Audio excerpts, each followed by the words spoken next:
Welcome, Sega superfans, to another Sega Guys podcast. And not just a normal Sega Guys podcast, quite a special one. But with me as ever, he is the Peter Moore to my Tom Kalinske. It's James the Segaholic. How you doing, mate? Two of the most legendary guests of graced this podcast, mate. I'm absolutely buzzing on what is our 50th show. 50. Look at us. How do you manage to get? Who'd have thought it'd be us? Look at us. No, yeah. All from those humble beginnings, mate. I honestly didn't think that we'd, never thought we'd get to the heights we have, and yeah, just grateful to be here and celebrating this episode.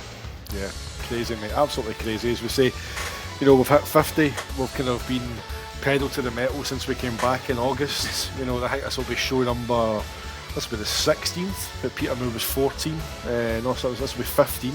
Yeah. And we've already got episode 16 in the bag that we recorded 3 weeks ago because we got Peter in between, then we moved that because we realised this was 50, so we had to record this instead. So it's just...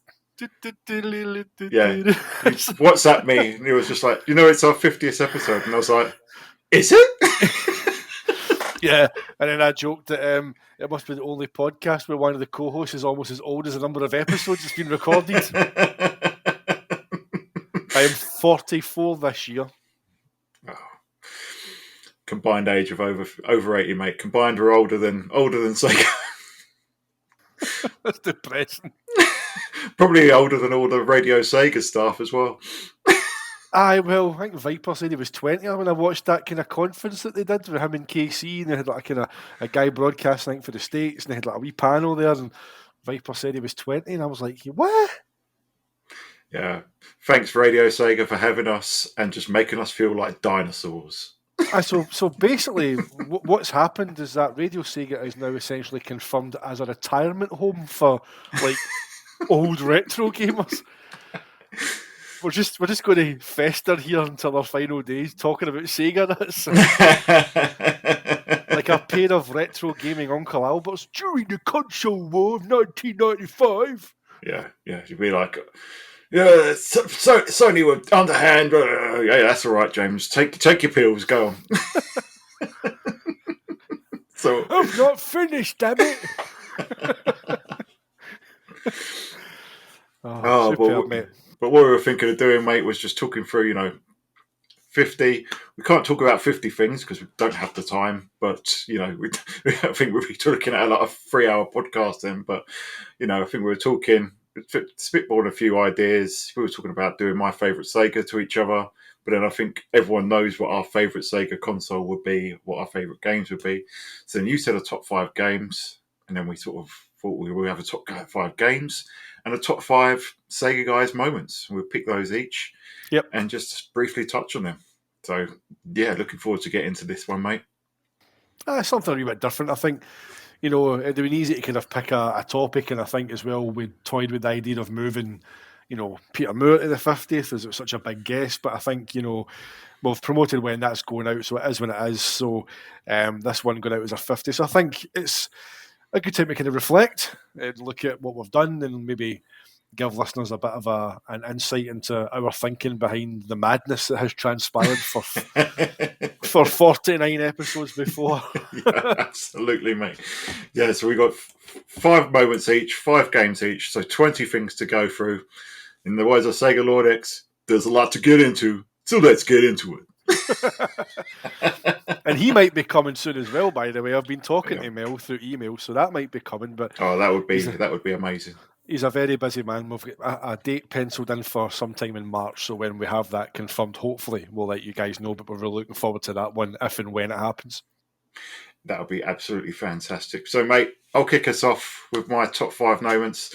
Starting at number 5. Now, I changed my number 5 because I saw that you had the same one on your list, so I'll let you get to that.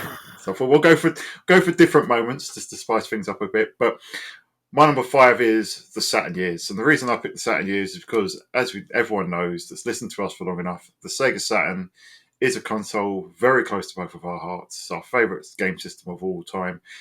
So first of all, it just gave us the opportunity to talk about the system, delve into the history of it, learn a thing or two about it, because, when we were researching these things and digging around at the various articles and pieces around in the dark corners of the web, there was things that surprised us. And it's not just what we've learned and talking about our favourite console, but it really was just the response to it. I don't think we anticipated a response as positive as we got. And, when we unfortunately had to go on hiatus for a bit, I think that was the number one question. When are you going to do the Saturn Year 2? It was like, are you going to finish the Saturn years before you go? It was like, so hold on, that we're gone doesn't piss you off? It's the fact that we've not finished all this. It's like... Oh, but so much fun doing those ones, mate. And yeah, so we've got year 0 and year 1 in the bag now. Year 2 will come hopefully soon, but there's just so much on the plate at the moment. Some really great stuff. But yeah, Saturn years, PCs do take a bit of research, bit of prep beforehand. Unlike this one where we're just basically writ our 5 things as just winging it, basically. Which most of the times what we do, anyway, it's complete. There was an intro you did. It's like, it's time for another unrehearsed, unscripted Sega Guys podcast. And I'm like, that's it. It's like, turn on computer, write some things down, bullet points, record. There we go. Yeah, so unfortunately, Saturn years, we do need a bit of actual prep to do those ones. But year 2 is coming. Year 2 is coming. So yeah, that's my number 5, mate. Aye, and it's a great series, as you said, mate. It's one that we've really enjoyed doing. The things that we've learned, from the threads on Sega 16 that I've been picking up. There's a guy on there who was scanning, well, not so much scanning, but he was translating articles from Japanese newspapers that had mentioned like Sega stuff, and there was just quotes in there and kind of snippets that have kind of contradicted all kind of myths that you've heard through the years. And then obviously you had the Hideki Sato interview that came out, and that was just an abs like that came out, if I remember, like 2 days or something before we were meant to start recording. Yeah, it was like, change the notes. It's like, so that was again just a total like, whoa. It was because this was like obviously the man behind the design of the system. He's actually giving us information away, and the revelations that they allowed Sony to see the blueprints because they just seen Sony as a friendly neighbour up the road, and just absolute madness that kind of stuff transpired. So, year 3, obviously 96, given the games that came out, and it was the kind of the start of the wind down, 96. So I mean, 96 could, if we were to fill it out and flesh it out, could possibly run for over 2 episodes. I think you could possibly even see that one split. I definitely think, though, it's, the history, because you've got so much happening in the hardware space and the competitive scene and the actual story behind the console, from it getting a commanding lead over the PlayStation in Japan, to the 3D controller, to Tom Kalinske leaving in 1996, to the price cuts, the bundles of the 3 games in the US, the release of the Model 2 console. There's an awful lot to discuss in there, and then that's before you even get to the games, of which 1996, as far as I'm concerned, is quite possibly Sega's strongest year as a first party, as a developer. Full stop. I think people always look to the Mega Drive and they'll reference the Dreamcast, but if you look at what Sega did in 1996 in isolation and the variety and the quality that they were delivering at that time, 1996 is going to be extremely special. So basically what we're saying is that we're going to have an episode on the system and an episode on the games. So there you go. We've just confirmed that 1996 will be 2 episodes. So there we go. We've given ourselves more work. I was just having a thought there, mate. Where that old anecdote that Hideki Sato was saying about Kaz Hirai saying to him, come work for us, Hideki. Don't make hardware anymore, make software. But all Hideki had done is make hardware. So effectively, Kaz is putting him out of the job. Hideki's like, I don't make the games. Just trying to demote my job here. It's like, give him a P45. Yeah.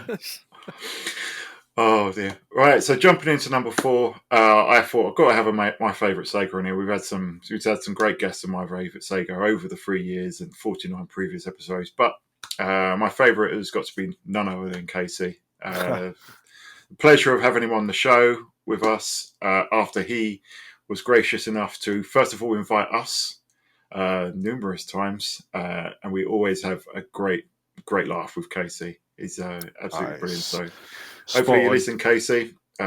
You are my favourite Sega guest.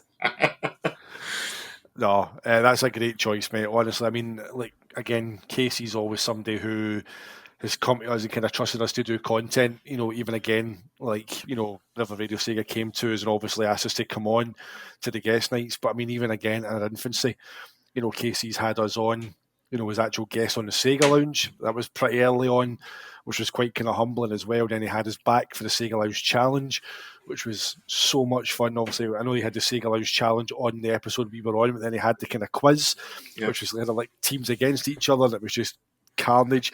Arnold Schwarzenegger accents going galore in that one as well. So,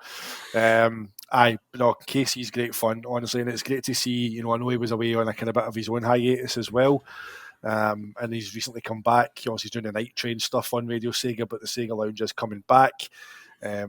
So it's great to see him. That episode is one that I can still listen back to and just chuckle like, straight away, like from the very off.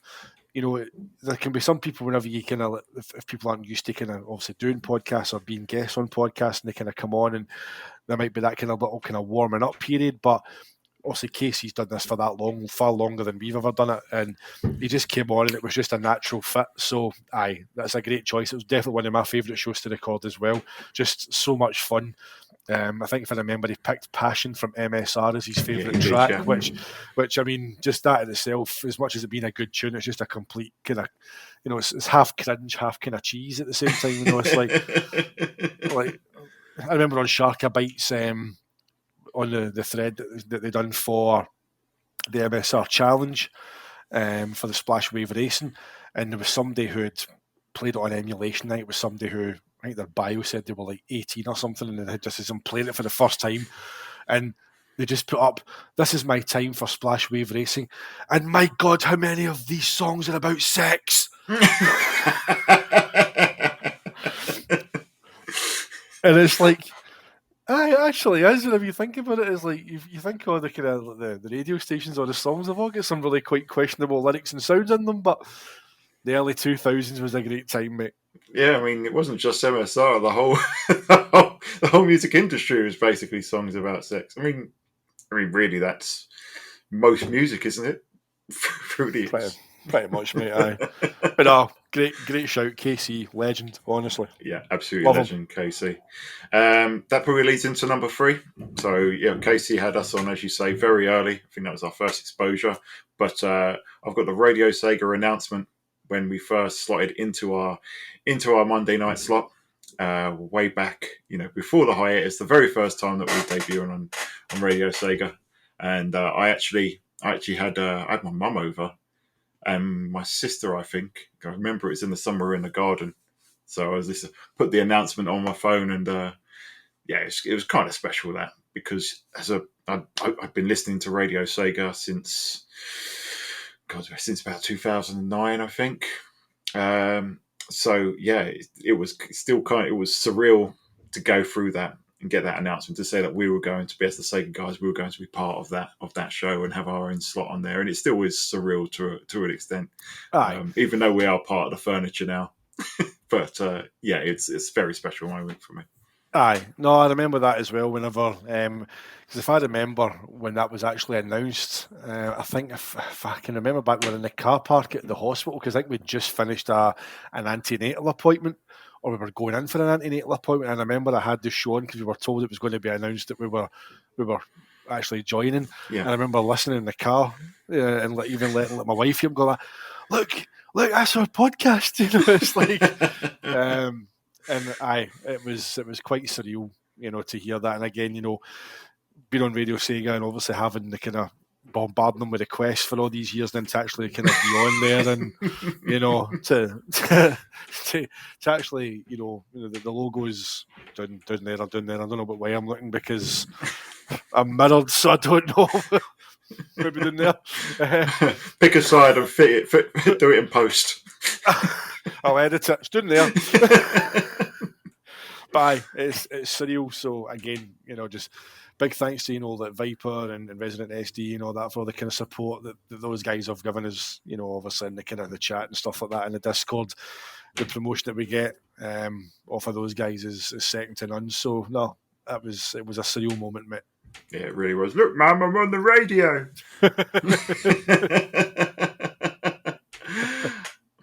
Right, so moving up to number 2, and I thought, do you know what? I've got to pick the first episode that we recorded. Not the episode itself. If you listen to it back now, it's very clunky. A little bit clunky. I don't have an external microphone thing. I've got a very cheap headset at the time. Nervous as hell, but yourself, James, Mr. Segaholic, made me feel at ease. And then, it wasn't long until we were just back and forth talking about the Saturn versus the Dreamcast as originally intended. And we didn't know where it was going then. But when I think back, just first time I'd ever done anything like it. First time I'd ever been brave enough to put my voice to something like this. So so it was a special moment, especially because I felt so at ease, and I think you said afterwards that it just came so natural. Aye, it's it's one of those things as well. I remember actually I listened back to it and I actually led with that one because you did. and I led for the first few because obviously my background is I did like a podcast for 3 years on an Italian football team. Excuse me. So I was a kind of main host on that. But I always felt that whenever you led, that I felt the conversation went better. I don't know. I felt as if me leading and bringing you in didn't fit. So that's why we swapped it around. So it's not like, we both acknowledge that we do this equally, you know what I mean? But I just felt that whenever I was kind of starting off and bringing you in, it didn't flow as well, I thought. And I think, now people are accustomed to the way it works. You come in, you've got that little thing that you do at the start, obviously, the such and such to your such and such. And then now I finish off with the customary SEGA thing. So you bring us in, I take us out. It's just, it works really well, mate. And to think that, obviously we're 3 years down the line come April that we started this. And obviously we've had that kind of hiatus from January last year to the August. But listening back to it, it's quite funny as well because there was, even though I'd done podcasts before, there was still nerves on my side because I was getting back out there to do it. And obviously there was nerves on your side. It was the first time you'd ever done something like that, and it's quite funny listening back because you and I are always like, oh mate right? But back then it was, and what's your thought on that, Dan? Yes, I'm looking forward to doing this, James. And it's so it's the same. I think any content creator can kind of relate to that if you listen back to your early stuff compared to what you're like now, you've got that looseness, that familiarity, that comfort. It's like a comfy blanket now recording this, it's like you're just used to doing it. It's something we look forward to doing every Wednesday. So we could never have imagined that whenever we first sat down and went, do you want to record the podcast?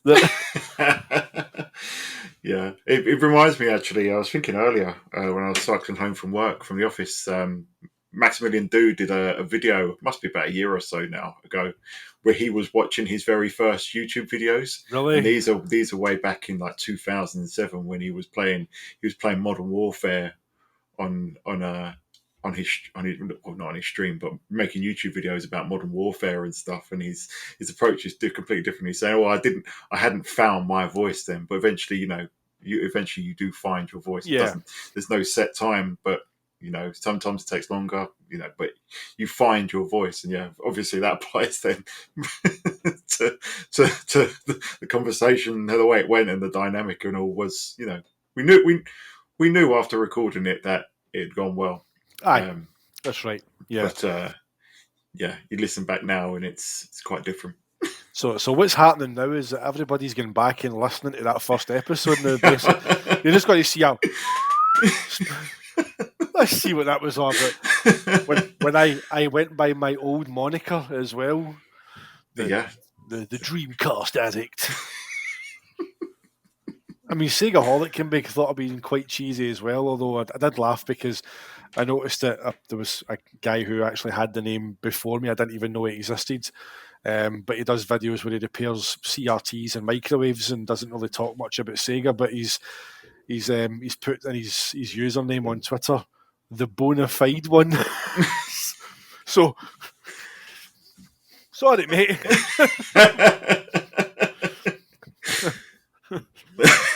Didn't know he existed. Yeah. So there we go. There we go. Right, number one then, mate. And this is probably going to be mirrored in your number one when we get to yours. And I thought that your number one would be your number one.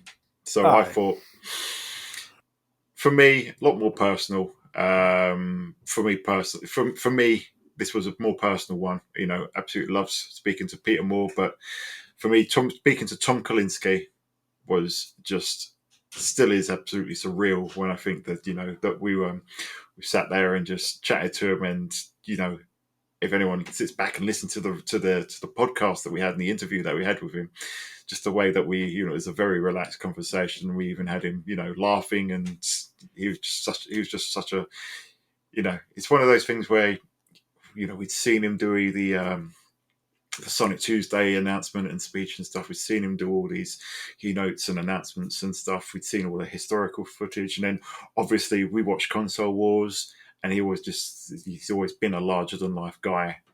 And to have him come onto the show and just be as friendly and as humble as he was, for someone that's just so integral to the history of the company, it's still absolutely surreal and spellbinding to, you know, just to listen to that. And, you know, I still cringe when I was talking about the Flintstones chewable morphine. Yeah, the Flintstones chewable vitamins, and accidentally said Flintstones chewable morphine that they say in The Simpsons. I mean, I managed to clip out, and all you hear when you listen back is Flintstones chewable, but Flintstones chewable morphine. And yeah. I remember hearing it while we were talking, but it didn't even... He didn't bat an eyelid. Nah, it didn't bother. I mean, I always wondered if maybe he's a Simpsons viewer and they thought you were just taking the piss out of him. But Tom's a legend. And again, I think there's so many things I can think back to during that kind of chat where I think what he was talking about was that him and Peter Main, I'm sure he was saying that they almost came to blows. And yeah, you joked about how would that one have went, and he went, no, I'd have killed him. And it was like, just little kind of casual throwaway, really relaxed, kind of wee funny one-liners he was hitting out with. You know, he was saying about how he's got his basement, his games room, his Virtua Fighter arcade machine, and all these kind of his Mega Drive or Genesis games and stuff like that. And, you know, I jokingly said, you know, oh, well, I guess we're coming to yours for Christmas. And he's like, yeah, it's fine, Christmas with the Kalinskis. And I'm like, it's like, we're there. You know, I'm like, I'm booking the first flight. Tom, it's a turkey ready. I broke my Saturn. Yeah, and I love that both him and Al have expressed that they'd like to get on the show again if they can. So that would be wonderful if we can arrange that. Yeah, I'm working on that just now. I had spoke to Al and Tom via email. I mean, listen to me. I've just got Al and Tom by email, you know, just drop them a wee message to obviously ask if they'd like to come back on together on camera. And I just kind of said to them, obviously, you know, it was great that you came on as early as you did, but we've matured as a podcast. Our setup's different. We're on video now. And we'd love to get you back on to do, you know, a better version of, because as great as those interviews are, you know, we're doing them through Skype, and the sound quality is not as good as we would have liked it to have been. It's still good enough to listen to, but I think I would like to have them where we can actually speak to them, you know, face to face, and kind of put something a bit better quality out there. So, yeah, when I spoke to them last year, they had said they were interested in coming back on, but they said let's do it in the new year. So, fingers crossed I can get that. And, you know, Mr. Brassneck here just casually dropping CEOs some emails, you know. That's it, mate. I mean, it's worked so far. It has, you know. It's just, and again, it's testament, I think, to how much these guys, have a fondness for the community they were part of, even though they've long left it. And I can, again, just want to kind of give a big shout out to Adrian at Arcade Attack, because it was without Adrian putting us in touch with Al. He actually went as a go-between between myself and Al Nelson. And then Al agreed to come on. We had Al on first, and then I'd mentioned if Tom would like to talk to us, and then Al gave me Tom's email with permission from him. So, and then speaking to Al and Tom led to getting Blake J. Harris. So we had the entire Console Wars kind of trilogy, so to speak, which was absolutely brilliant. So if it wasn't for Adrian, putting us in contact, and as I say, it's that kind of thing about, never forget your roots kind of thing. You're always, we're not a massive podcast, but we are growing.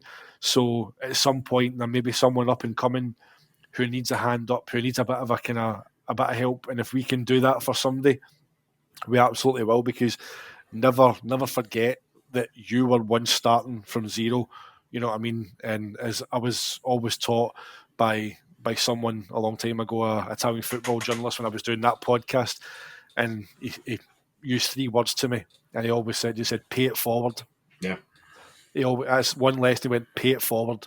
So, Adrian, thank you for that massive helping hand up, because without that, we wouldn't have been able to speak to these guys. Yeah, absolute legend, Adrian. And the Arcade Attack is still one of my regular podcasts that I have on rotation. Those guys are fantastic, and to be honest, they're a massive inspiration to myself, because their style, it's very similar to our own, in that they're very, very much guys in the pub. Yeah, that's it.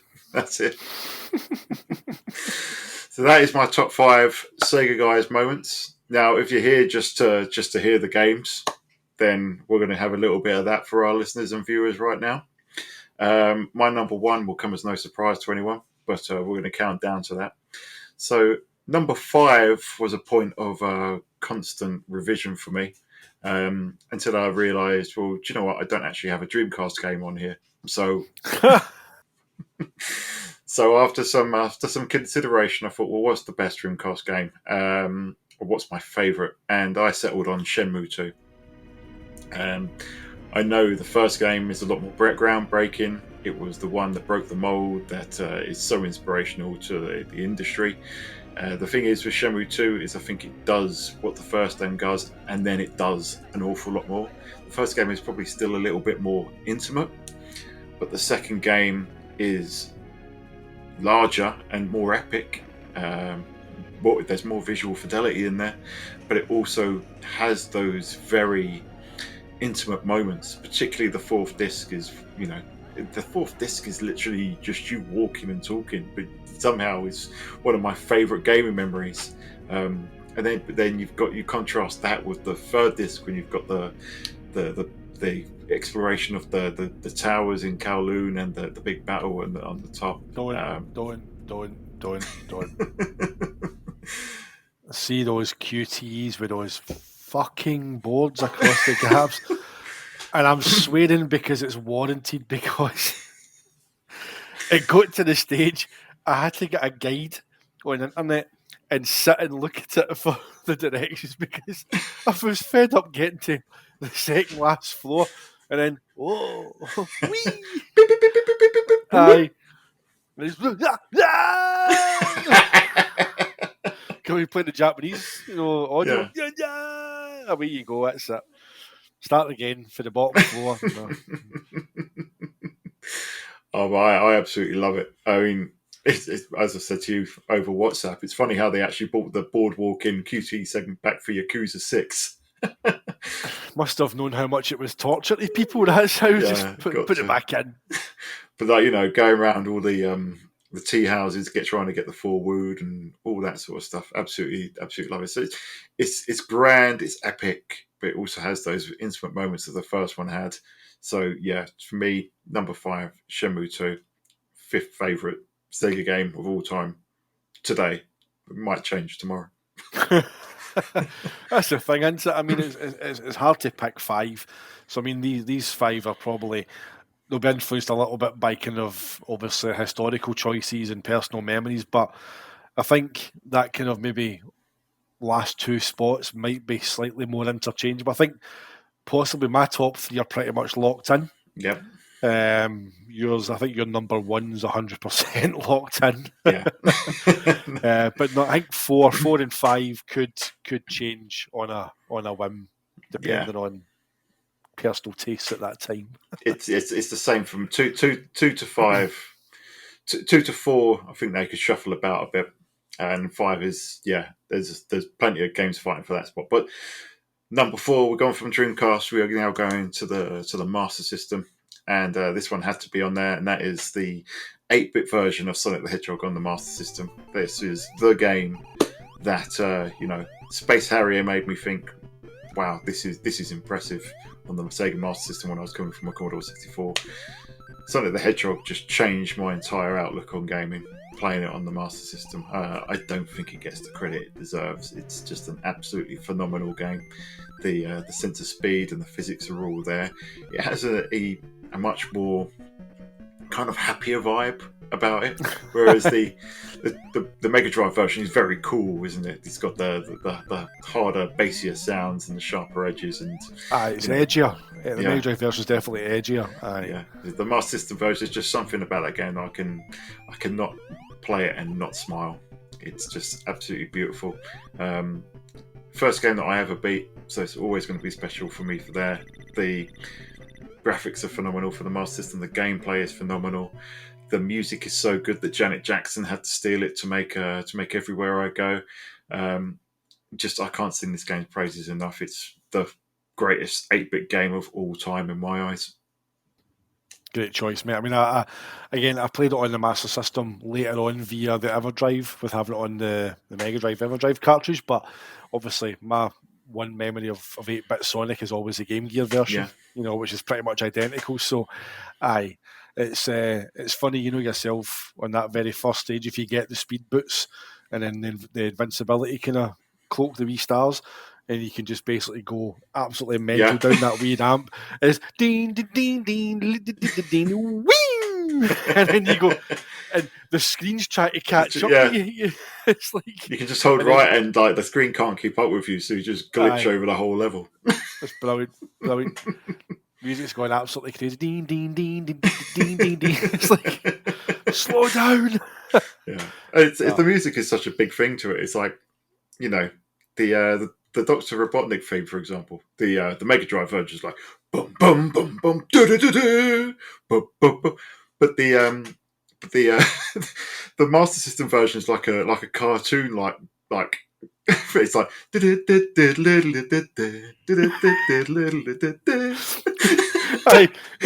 it takes the edge off it, doesn't it? It's like, that's it. Yeah, well, I love that stuff because it's just, he's not this big threat. He's just some dopey bloke in a big little flying machine. and your first encounter with him is literally what that is, because all he does is float about the top. You can just The Master System one, obviously the increased resolution means that you have to wait until he comes down. On the Game Gear one, you can just twat him while he's floating about. That's right. It's like, really? That was easy. Yeah. It's a ball and chain. It's like, I know. It doesn't have one. Why did I bring any sort of weapon to fight this hedgehog? Not required. So yeah, that's my number 4. Number 3, Panzer Dragoon Saga for the Saturn. Took a bit of thought, but then I was looking over my top 50 Sega games, and this was my top 50 Saturn games. And this was my second favourite Saturn game of all time, and I thought, this is a game. There's not many RPGs that I can say that I play regularly. In fact, there's none. There's no other RPG I play regularly. I used to try and play Final Fantasy VII, but by playing Final Fantasy VII, I'd end up playing it for about 5 to 10 hours and getting bored. By the time I'd begun with Panzer Dragoon Saga, I played to the end. Last time I played it, I 100%ed it, went everywhere, unlocked every piece of the map, and got an excellent rating in every single battle, which really took some doing, because some of them are tricky, to say the least. And when I finished it, I thought, I can't wait to go back to this again. Gutted that I didn't actually find time to play it again last year, I'm hoping to do it this year. I'm actually hoping to preserve my copy back there and play it on the Fenrir and play it at 60 hertz proper via the US version, because I play the PAL version at 60 hertz and the cutscenes don't sync up when you play it at 60 hertz on the PAL version. They eventually start skipping, so you have to use the shoulder buttons to rewind them, or you can fast forward it or rewind it, can't you? Right. Aye. So then you'll get you go scooter ash gash gash gash scooter gash. Alright, there we go. Back to normal now. Shilwaya. What? Taicho! Taicho! Hey, Taicho! Skidoop, gosh. I was laughing to myself the other day when I was recording footage for the demo disc episode, and it's the Emperor was made me laugh in his floating chair. He's there, he's floating around. He's like, "It was Craven." And he's floating around, and all of a sudden he just switches, going, "Follow Craven!"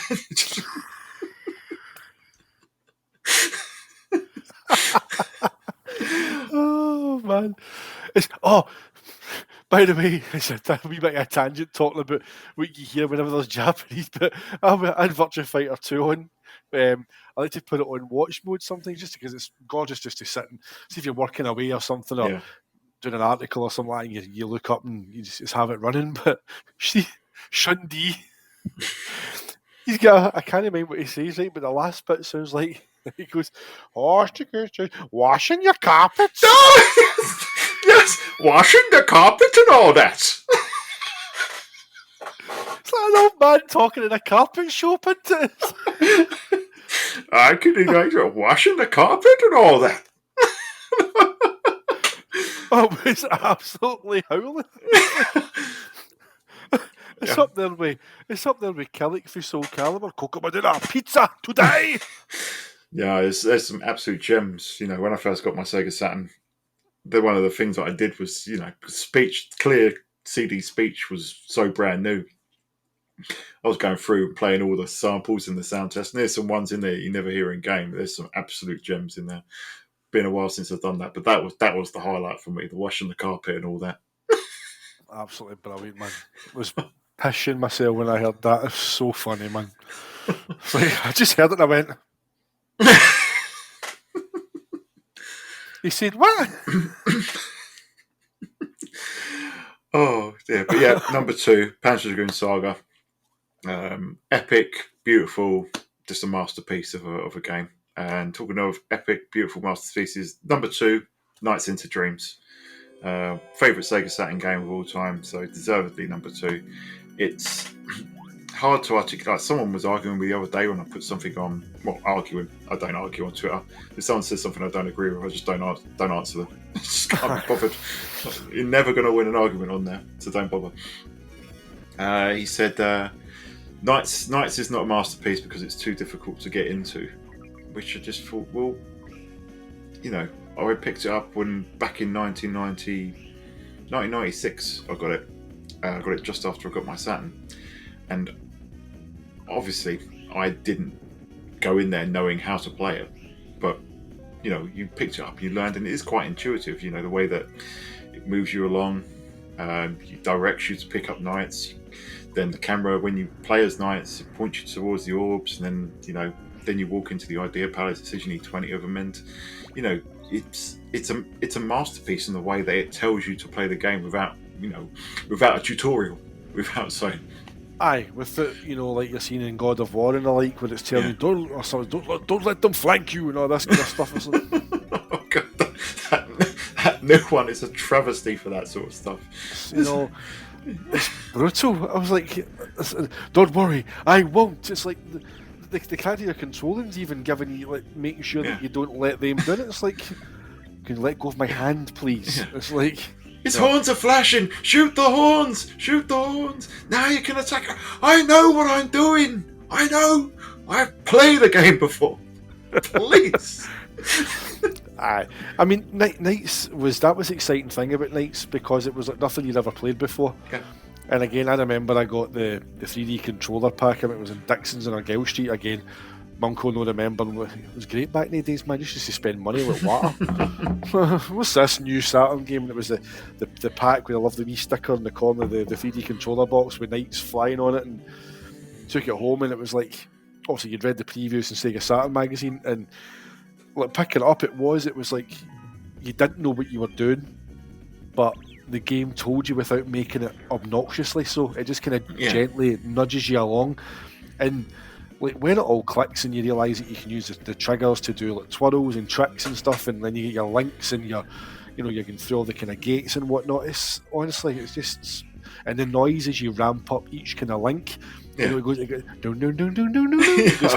no, and it's just that itself. It's almost like a kind of, it's like a fruit machine sort of thing, isn't it?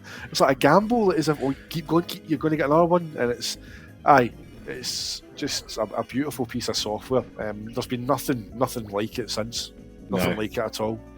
No, and the thing with it is that, it gently guides you into what you're meant to be doing, but then, as intimidating as it can be at the start, basically it just hides the fact that it really is just for me, it's the pinnacle of the old school arcade game, because it is ultimately, when you break it all the way down, it is a score attack game.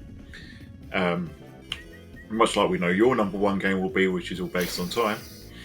Nights into Dreams is all based on score, and that's why Sega, in that period, were the arcade kings, even in games that were at the home, which is Nights into Dreams. And a lot of the magic for Nights into Dreams with me also is, the beginning, the intros and the endings, and the way that the story unfolds as you get progressively better ranks.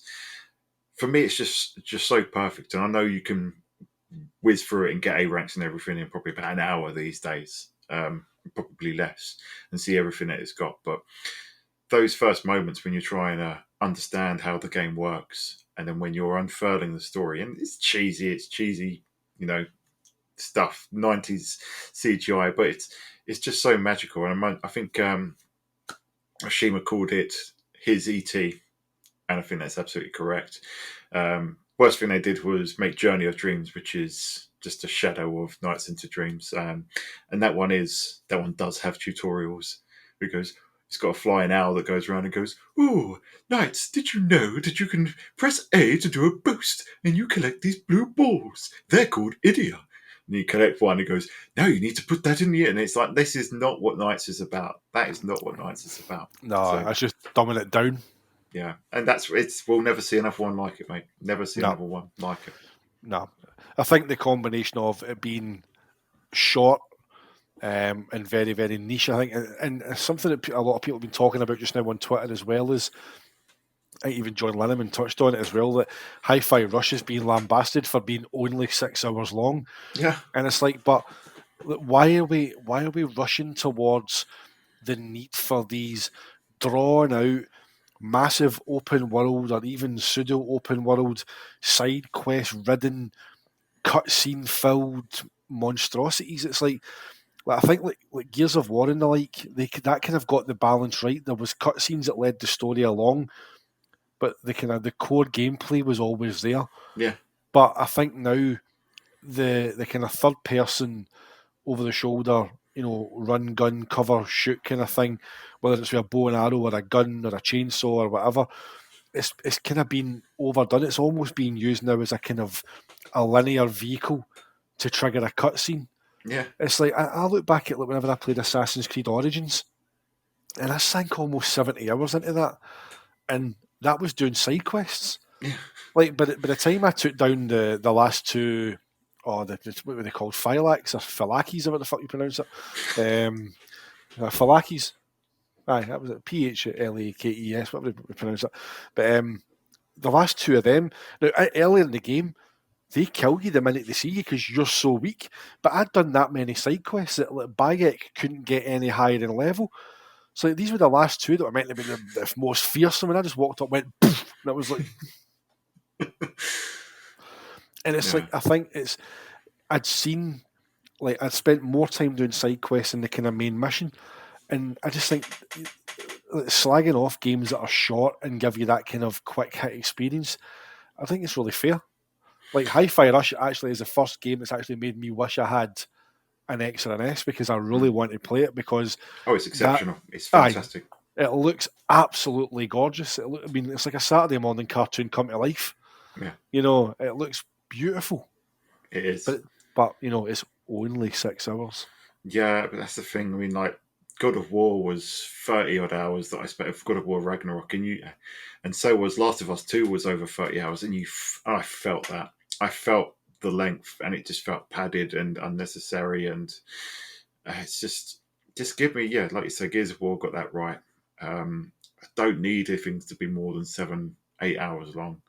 It's just there's other games to play for that. The linear corridor, probably a bit of a disservice to call God of War Ragnarok linear corridor because there is a lot of exploration in that. But those sort of games, they don't have the gameplay loop to bring you in. I mean, I've probably sunk more hours into Nights into Dreams because I keep going back to it over and over again. Exactly. And I think that's the thing with these kind of score attack or time attack style games, arcade style games, is that that's what they're meant to do.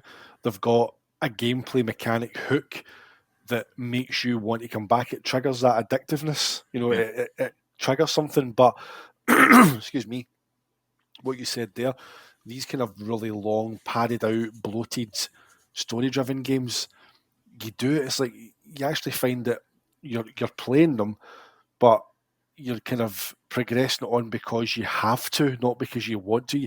You'll have done it yourself. You're sitting there going, oh, right, next checkpoint's up here, or next kind of side quest here, or I'll get to this bit and then I'll save it, or you trigger a cutscene and you need to go out, but you've not saved it soon enough before the cutscene. But if you leak, you need to see the cutscene to get the story, so you can get the save point after it. It's just Yeah. I mean, there are exceptions. Panzer Dragoon Saga, 20 odd hours long. perfect Wonderful. length. Yeah. I've sunk 30 hours into Elden Ring, and that really is a game that, and it's because it doesn't hold your hand, it doesn't fail you. It's literally, here is the world. Off you go. You're gonna die a lot.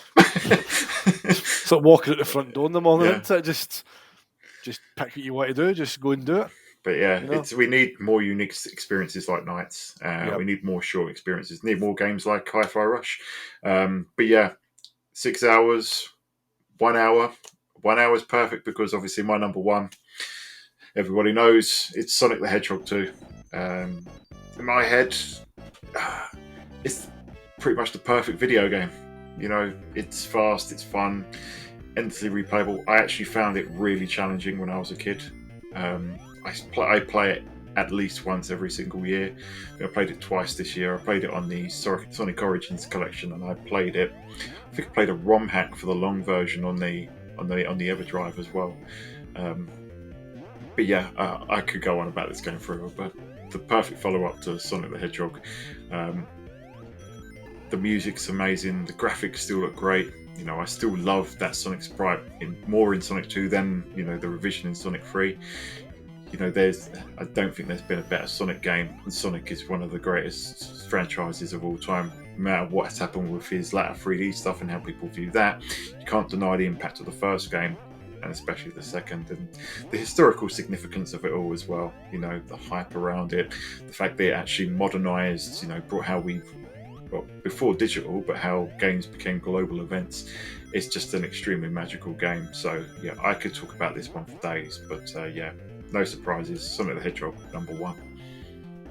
No surprise there, mate. I think both of our number ones aren't going to come as a surprise, but it's a game that speaks itself. We spoke to Tom and Al about the impact of Sonic Tuesday. That kind of first ever kind of. I know it kind of. The people that like to kind of correct you go, well, actually, it was out in Japan a couple of days before. But, it's still, if you look at the way kind of like game console launches had been at that point, there was always a significant delay between Japan and the West. So to only have a day or two and then it comes out everywhere else, it was just madness. And again, Sega kind of setting the standards for things to come. So yeah, that's my top five, mate.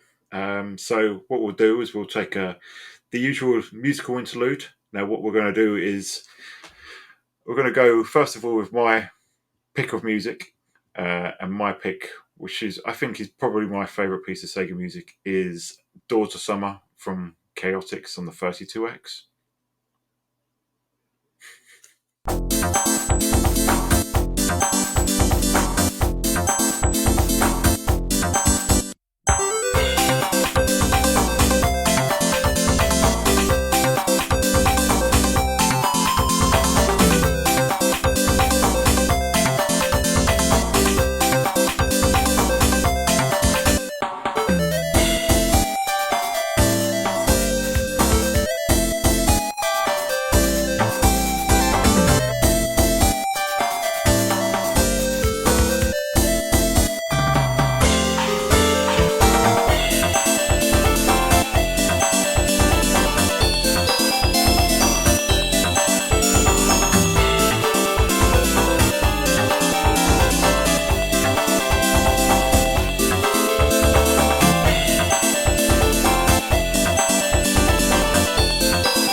that was the amazing Doors of Summer from Chaotix on the 32X. Now, just before the break, you listened to me witter on about my top 5 games and top 5 Sega Guys moments. But now, James, it's over to you, mate. Time to regale us, first of all, the top 5 Sega Guys moments in this 50th episode extravaganza. Yep. So I'm going to kick things off. My number 5 is reaching 50 episodes, mate. Yeah. Now, it might sound like a strange one to start off with, but we're coming back midway through. And, it's just kind of want to take that opportunity to not only, acknowledge the fact that we've hit 50 episodes and, looking back at the variety of topics that we've covered, the interviews we've had, the people for the community that we've had on, but just to kind of basically thank everybody for, the support from the start, the support and the kind of clamouring from certain people with a kind of handful of core listeners who had never given up on us coming back, and they've kind of pushed us on as well whenever we have come back. So I just wanted to kind of thank everybody for, believing in us and supporting us and continuing to push us on to make better content. Here's to the next 50. Absolutely, mate. And the audience has been amazing. Our listeners, our viewers, but even before we were on YouTube and doing it with the cameras on now, when we were on hiatus, I think the thing that really dragged us back, we loved doing it, and it was unfortunate at the time we were both had a lot of external pressures outside of the show, lots of real life. But I think the thing that really drove us on, aside from our love for doing it and the fact that we always had so much fun doing this, was the you guys, you listeners. There was so many people saying, "Are you going to come back? I'd love you guys to come back." And you were off Twitter at the time. So people would DM me saying, "How's James doing? Do you hear from him?" I still WhatsApp him every single day. How's James doing? Is he coming back? We'd love for him to come back. You guys should come back. And then it really is just and you mentioned Daydream before. A lot of people have been fantastic, and whether they've been guests. We've had some great guests, brilliant. My favourite Sega guests, as I said, we've had some good friends on here. We've had some people from the community that have added their voice, their weight behind the show. So I don't think we ever imagined that we'd get here 50 episodes, get this big, back when we were just thinking of writing a single page blog post. So it's amazing to get here, mate.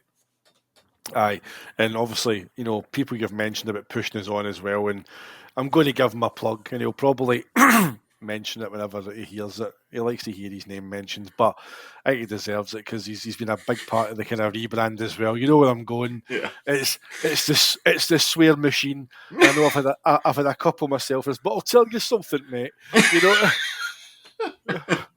Jason Madison, Play Sushi UK, the man, the myth, the legend. Honestly, one of the most hilarious, my favourite Segas ever. Caused me an hour of editing alone, cutting out 29 curse words. But again, somebody who I've kind of become good friends with is away from Twitter and away from the pod as well. And he was kind enough to design a lovely new logo, which I think the whole kind of appearance of the pod, whenever we came back, we said whenever we come back, we want to kind of do it properly, sort of thing. So the rebrand, the logo is a lot more professional. Jason does that kind of stuff as well. He's qualified to do that. It shows. So again, a big thank you to him for kind of supporting us as well. He's been one of the bigger kind of Twitter guys that's kind of pushed us on and kind of been a part of that kind of comeback as well. Right, number 4, mate. Number 4 is something that at this point in time hasn't actually happened, but it's something that would not have been happening had it not been for the growth of the show over the last kind of 50 episodes. So attending OLL 23 in April, there we go. There we are. Yep, we're going to Dan's gaff, as well. It will also be the first time that you and I, after doing this through camera, will actually meet as well, and I've looked forward to that and sharing a beer and actually having a chat in the pub for real without a set of headphones on today. But again, the OLL 23 account put out kind of like a guest list earlier, and it was quite surreal to see our logo on there alongside all these other kind of content creators. Quite mad to see that. So again, that's just something that would never have happened without, obviously the content that we've put out, the push that we've had for the community, the backing we've had from Radio Sega, that kind of thing. So that was just something that when I seen that today, I thought, wow, that's quite crazy to see our name alongside the likes of Adam Corlick and Retro Faith and games you loved. Those guys have been following him since I first joined Twitter. God, those are years and years ago. It's always been so. We are just a couple of blokes that love talking about Sega. And, us being on there is pretty crazy. You can meet the Sega guys. We're just a couple of blokes, It's like just a couple of guys that talk about Sega. It's like because we don't have like Andy Mackey, God love him, right? He said to me, "Are you going to selling any merchandise?" I'd buy a Sega guys T-shirt. I'm like, Andy, mate, that's so awesome that you would say that, but we don't have merchandise. We're just two blokes, man. It's like,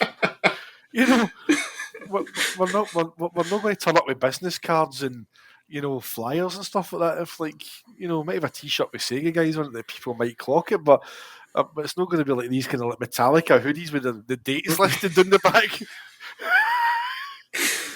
the tour dates. Yeah.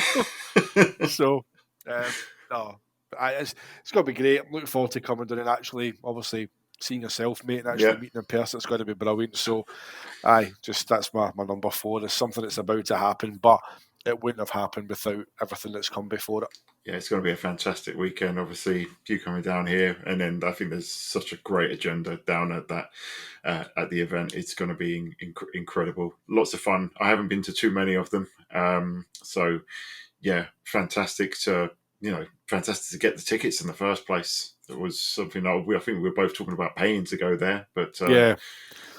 That's right, yeah, because we're guests as content creators as well. It was John OLL had sorted us out with those tickets as well to come down. So I know we're not going to both days. We're only going on the Saturday. I'm flying back up to Glasgow on the Sunday afternoon, but I know Dean from Sega Powered has already said he's going to be there. So he said, make sure you come to the after party on the Saturday night and we'll have a couple of beers. And I'm like, oh my God, man.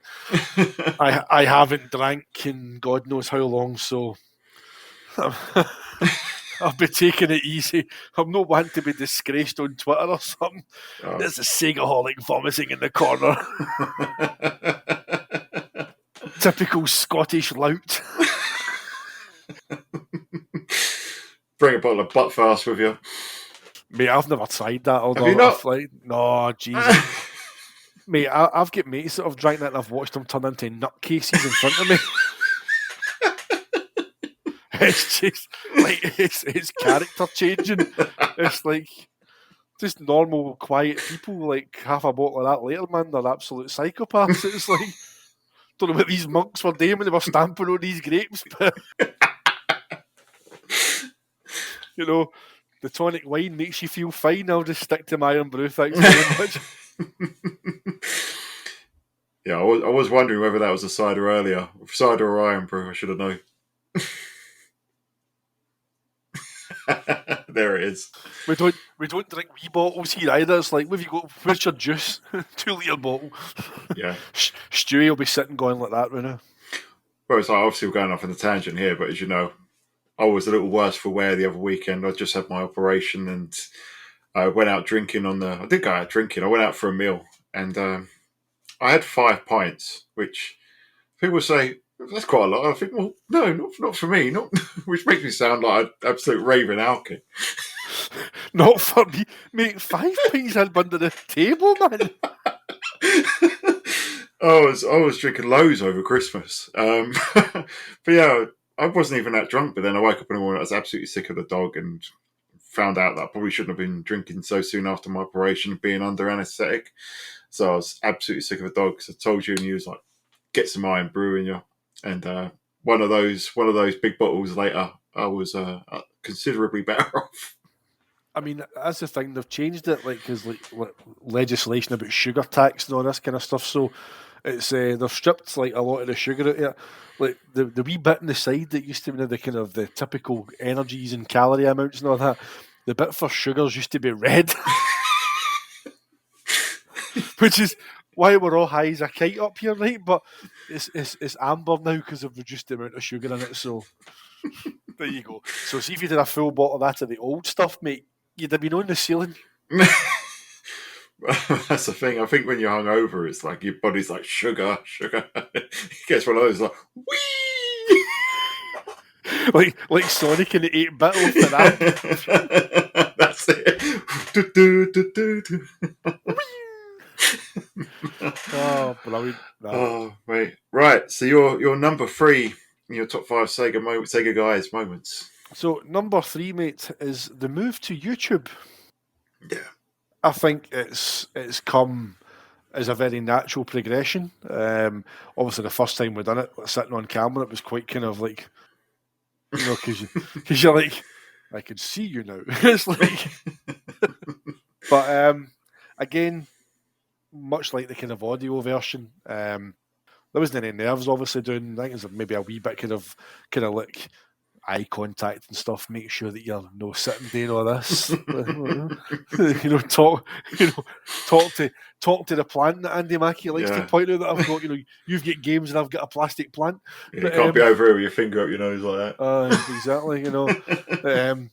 But I just think it's a natural progression. Zencaster obviously has that ability built in where you can do an audio and video recording at once. So it wasn't as if it was kind of deviating away from doing the podcast as it originally was, which was an audio show. It's just an extension of it. So, we get the audio versions out at 6 on Radio Sega, and then we get our versions out at 8 p.m, the video version on YouTube the same night. So, it's worked out really well. We've started doing the shorts.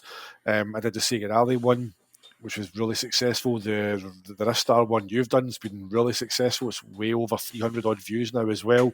And then the Marvel Superheroes versus Street Fighter one that you've done recently is going great guns, well over 100 odd views within less than 2 days or something. So it's all going really well. The short content, I think, is kind of vital to growing the channel in between, because the podcast, while it has got its kind of core fan base, like YouTube by its nature requires, I think there's a lot of people who are on commutes, who are on the lunch breaks, who, maybe want to kind of jump in and out and have quick hit content. And I think having these short videos, 10, 15 minutes, 20 minutes or something, is perfect, because the main pod comes out every second week. So that little kind of filler in between is absolutely ideal, and it's went down great. So it's been a natural progression.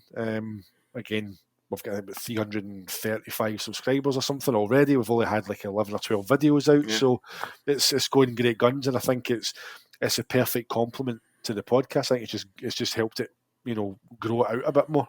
Yeah, it's been the perfect, as you say, the natural progression, and I think that first recording actually went really well. And I think the reason why I say that, and not patting ourselves on the back or anything, but the thing that I think back to and laugh about in my head is we sat down and was like, right, this is going to be the very first one. And I can't recall if I say on there, welcome viewers to the first video. I don't think I make it that obvious that it's our first video. But the reason I say that is because we recorded our first video, and then we recorded the Mega Drive mini video, and then Radio Sega said that needs to go over here. So our actual first video recording actually got pushed back another episode because I think of the World Cup. So our first actual recorded video is actually the third one on YouTube. I even if I'm laughing as well, I'm not sure if this is the thing. I can't remember what ones are going out and what dates, because it's like, I don't know if the one that went out, I guess it was a what was it, a 4 megabyte RAM cartridge? Was it the 4 megabyte RAM cartridge last time? Last time, I think it was a 4 megabyte RAM cartridge one, because I'm sure on that we mentioned that it's going to be like, this one's going out in February, but it didn't. It went out at the end of January again, because everything just gets kind of reshuffled. But that just goes to show you we're always working on things in the background. Everything's subject to change.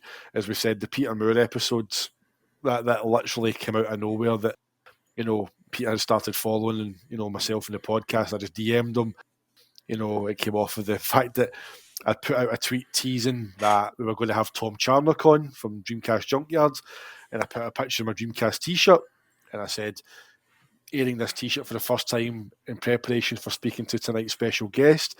And he replies, "Oh, did you get at Peter Moore LFC?" And I replied and said, "Sadly not. I've tried to reach Peter in the past through Wrexham PR, but couldn't get through to him. We'd love to have him on."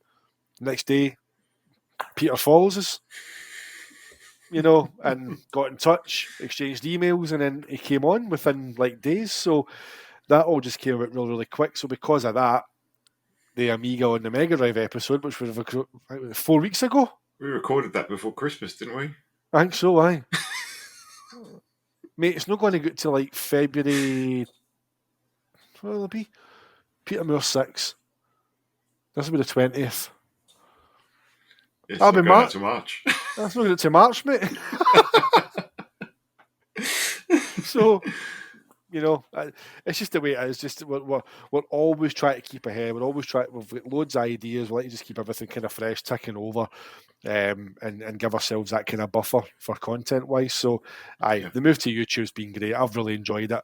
I think it kind of helps as well. The fact that I think the conversation, while it went great as an audio podcast, I think the fact you can see each other's reactions.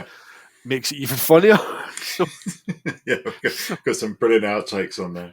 Andy crying. But I mean the reshuffling, as I say, the fact that I don't think you even noticed that that's our first episode. It all flows quite well.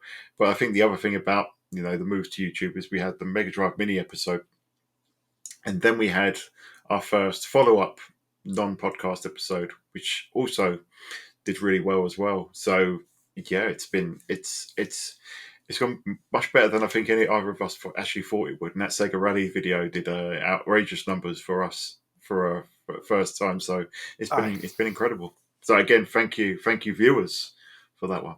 Thank you. Brilliant. Number 2 for you, mate. And this is the one that I had as my number 5. But one of us was going to pick it.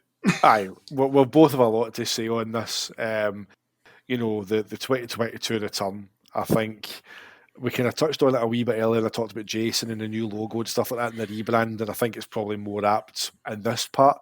But as you said before, mate, we had both kept in touch after the pod finished. We both missed it, and it was a case of we felt there was enough of a demand in the community to come back.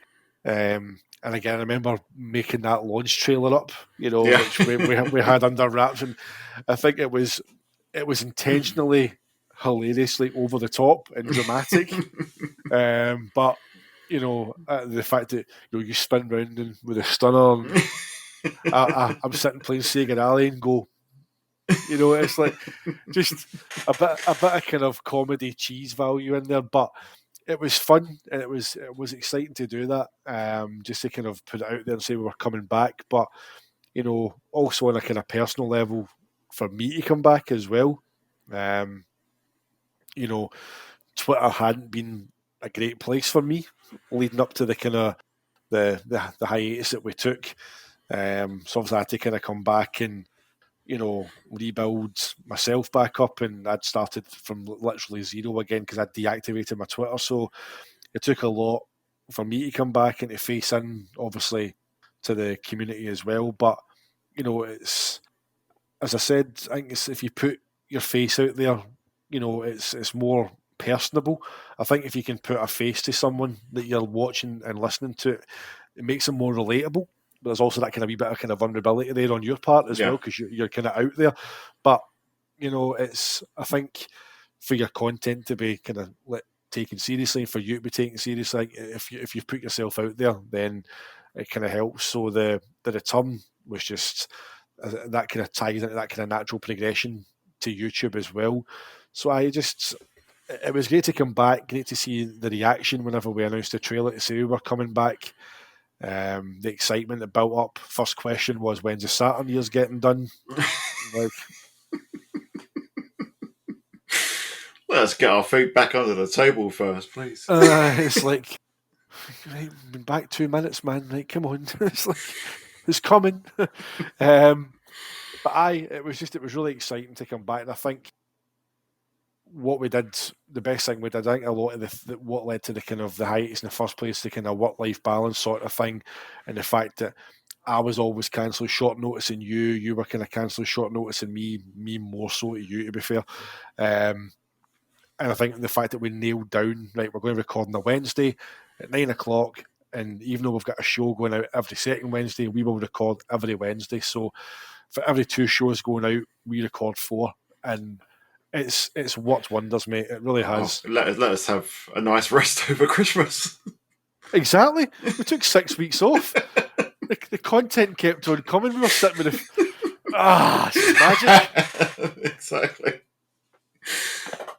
Sitting there digging into your turkey, like, Yeah. There's content in it. Brilliant. Yeah. But yeah, I think we enjoyed that whole period before we announced it. Well, we milked that.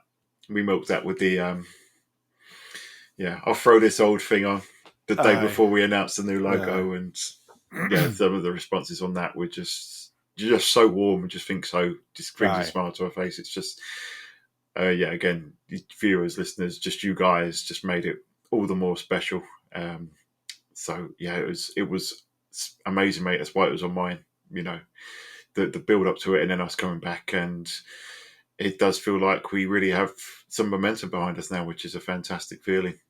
Aye, it really does. And I think that's the kind of thing as well that everybody says that, you try to grow your content, they call it like a grind. You've got to grind, and you do. And sometimes I think we've spoken and joked about before the fact that, like, sometimes you feel like I go 300 mile an hour.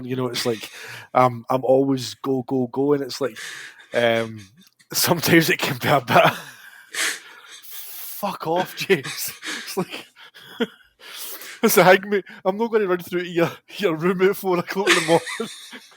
Dan, I've got an idea for a pod. The other week when I'd bust my tyre, I was 5 kilometres away from my house. I'm cycling home. James, while I'm here, here's the notes for the. I won't say what episode it is because it'll be coming later. But here's the notes for the episode. Yeah, no, I've got a better idea. Let's do that.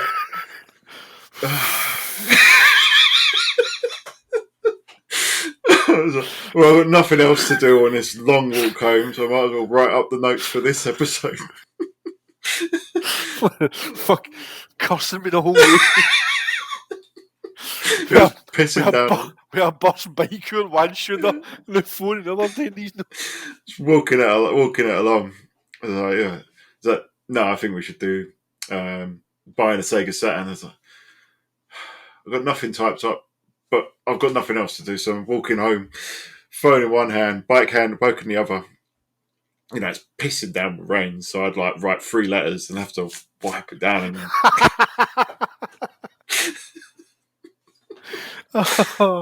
honestly, got in. I'd looked at what I got. I just texted you, and fuck it, let's do this. It's all because somebody had started talking to us earlier in the day, asking for advice in buying a Saturn. I'm like, Dan, let's change it. It's like, but just to kind of go back to it, but there's no point is, it doesn't feel like a grind. And it does. I mean, it does sometimes feel like I do personally invest. Maybe like my wife gives me trouble because I'm kind of invested in it kind of quite a lot. But I just want to kind of push us on to try and be, the absolute best that we can. And I think, the ideas we've got, where we want to kind of go with the pod as well, I think is the fact that neither of us find it a chore. It's so much fun, but if you want to get somewhere, you need to put the work in. But we are more than prepared to do that, just because we absolutely love doing it. We love the people we've got backing us. We love everybody who supports us. Any backing we get is never taken for granted. We know that you're only as good as your last show. It's like you've got to keep improving, keep evolving. So, watch this space. Plenty to come. plenty to come. But mate, I don't think it comes too much bigger than your number one. Mentioned it literally a couple of minutes ago. Number one is last show, which is Peter Moore.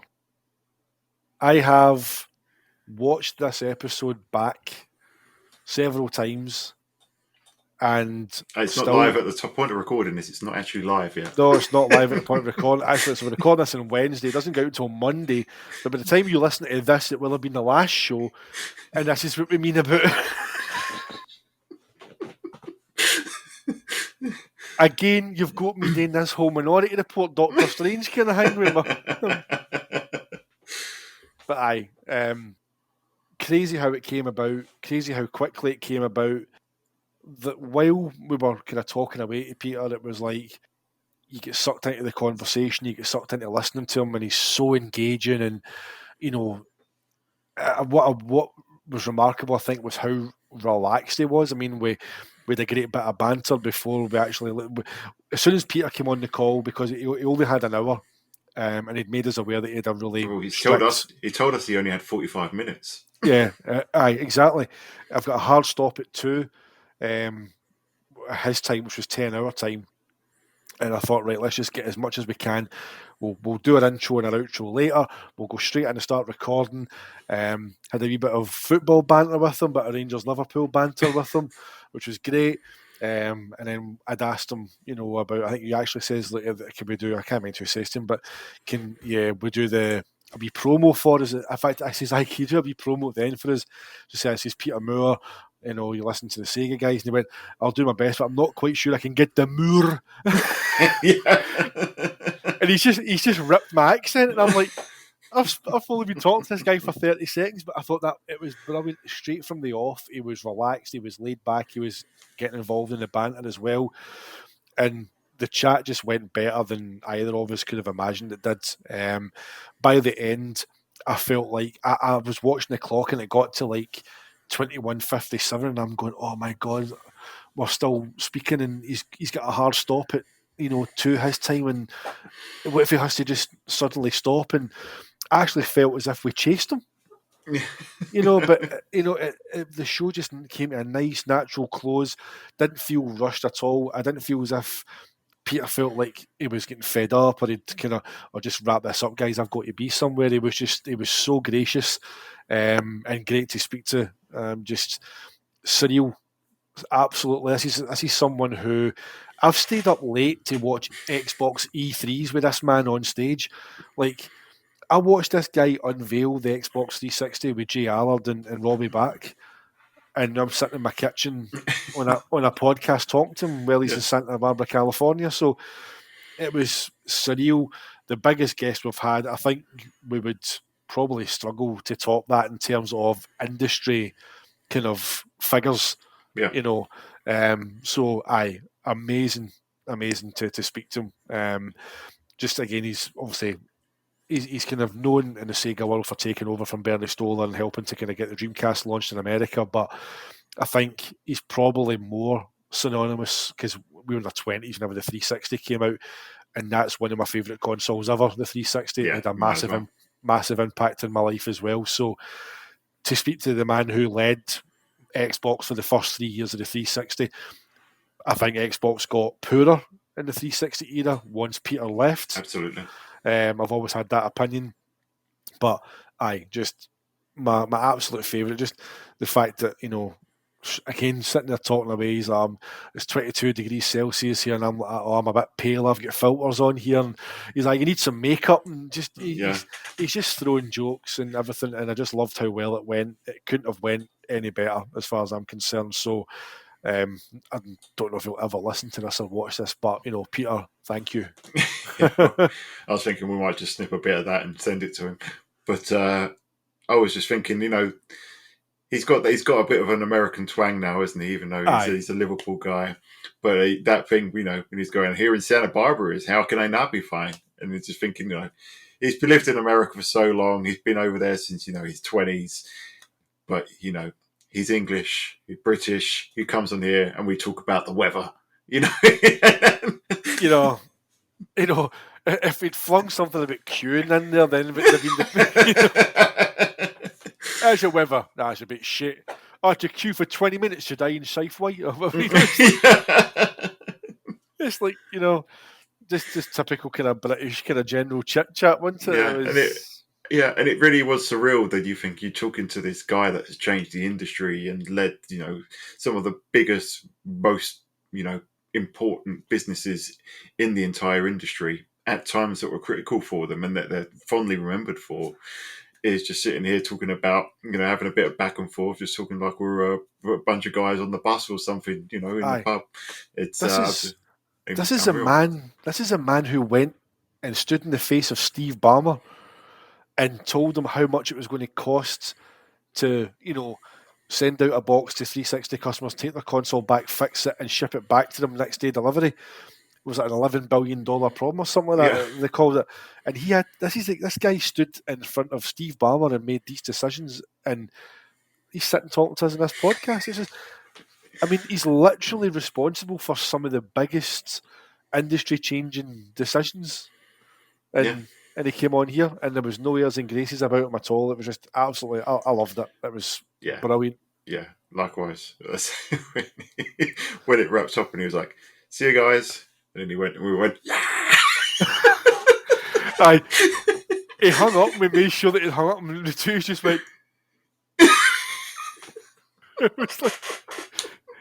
was so good, but honestly, superb.